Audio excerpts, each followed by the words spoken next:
alumnado de quinto B de primaria do Colexio García Barbón e imos falarvos dos mamíferos.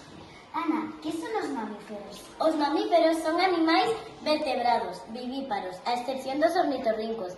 Teñen fecundación interna e hai tres tipos: os voadores, os mariños e os terrestres. Sabedes por que os mamíferos chamanse así? Chamanse así porque posúen glándulas mamarias, o que lles permite crear a leite materna para alimentar as súas crías.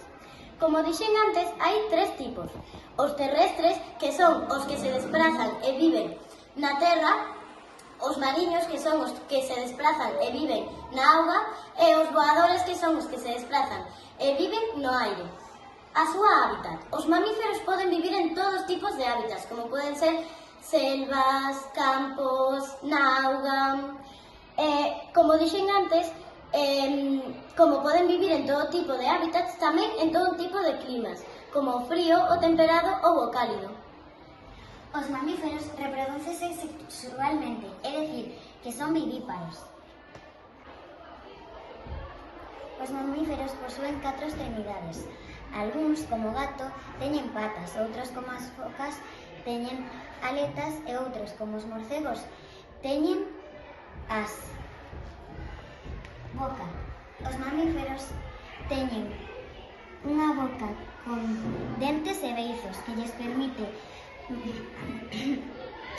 mamar o leite materno.